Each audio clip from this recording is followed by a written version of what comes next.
Assalamualaikum. Okey, kita bersiaran kembali. Fed up ni pasal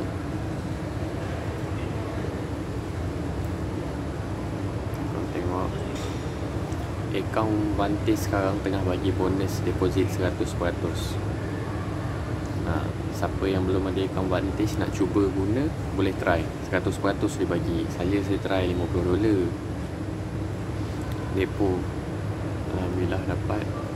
Tapi spread dia leverage dia kecil sikit lah. Daripada 50 tu tinggal 41. Sebab baru ni saya floating sikit. Biasalah leverage satu nisbah 500. Memang tak berapa nak stabil sangat lah. Ni pun tadi masuk market. Alhamdulillah dapat dekat pucuk betul-betul. Nak try. Siapa yang belum ada akaun Vantage nak cuba daftar 100% bonus, tekan dekat link komen ataupun description video. Memang sedap server dia. Sambil tu siapa nak guna akaun SM pun boleh tekan dekat link description video. Saya dua akaun lah, Vantage dengan SM. Memang puas hati pakai.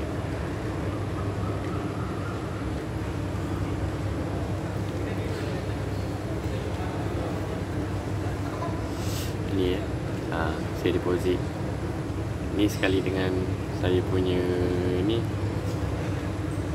$58.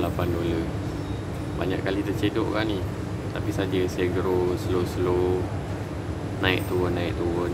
Ni nampak 50 deposit 100% bonus.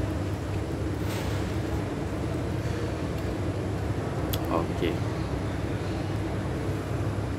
nak cuba daftar, tekan dekat komen atau link description video. Sedap main broker dia. Serius, sama dengan SM. Memang sedap. Alhamdulillah terjunan Giro. Tengok sejauh mana BTC nak terjun.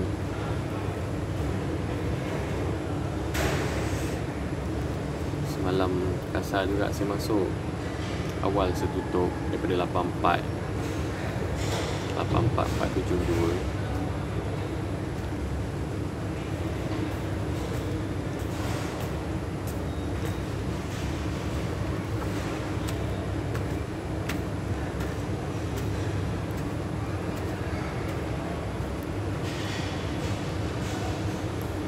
Okey, sekian sahaja.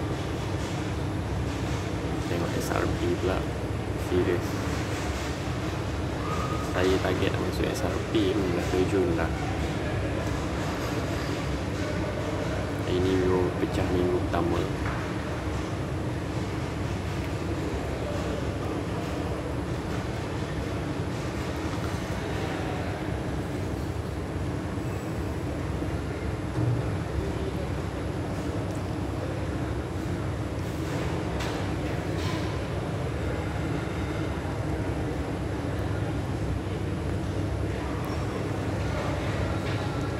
Nampak sini dulu kalau pecah lagi, Alhamdulillah.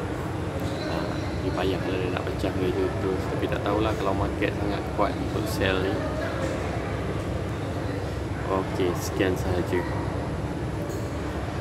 Apa-apa kita update balik apa jadi dengan akaun ni. Okey, Assalamualaikum. Vantage account nak daftar Vantage, nak daftar SM, tekan link description video.